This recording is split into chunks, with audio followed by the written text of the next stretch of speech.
Enough. Dr. Paul Hutchison.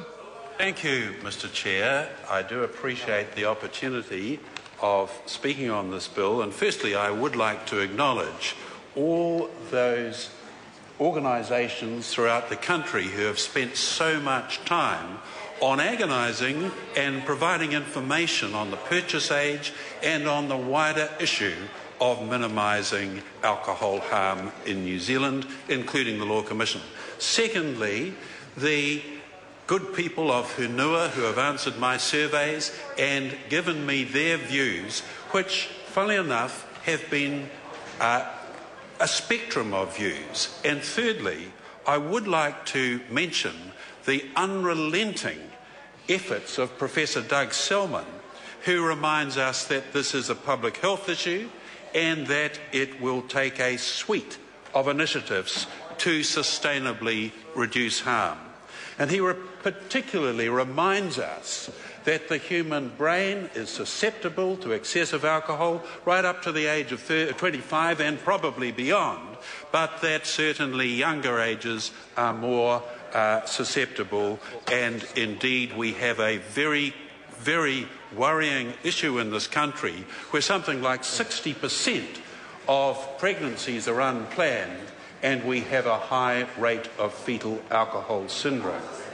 Nevertheless, Professor Selman's 5-point general policy directions included in that suite include the price of alcohol, the purchase age, increasing the purchase age, decreasing the availability of alcohol, decreasing marketing and advertising of alcohol, increasing drink drive measures, and plus increased treating opportunities for heavy drinkers. Over time, Mr. Chair, they need to be addressed like the tobacco campaign, but it will take time and needs to be accomplished progressively and where there is acceptance. But when it comes to age, in my view, the first thing we should be doing is enforcing the law that those who are underage now are strongly prohibited from purchase in the pub or the off licence. When I spoke to a class of high school students recently, my hair literally stood on end as I heard them say that increasing the purchase age by law will make no difference whatsoever in reality, that they are drinking from the age of 13 and 14 throughout New Zealand, and they said they would be absolutely reactive if the law was being enforced more stringently than it is right now.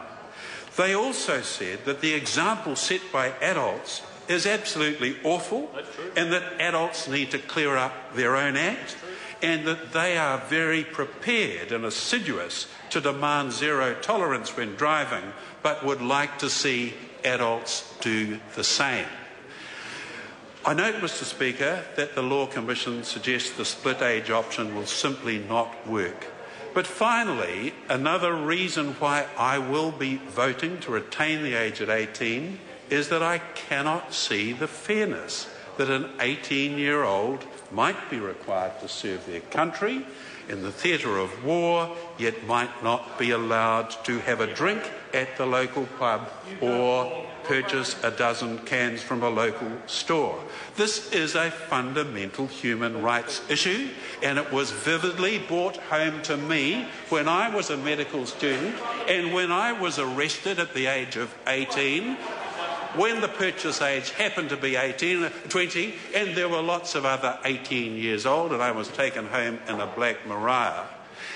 But it just seemed to me so profoundly wrong when at the same time I was also being required to go into a ballot to enlist for the army that could have led me to the Vietnam War, which happened to many of my colleagues. So, Mr. Speaker, I don't accept that increasing the purchase age alone is the factor that will make the big difference to minimise harm.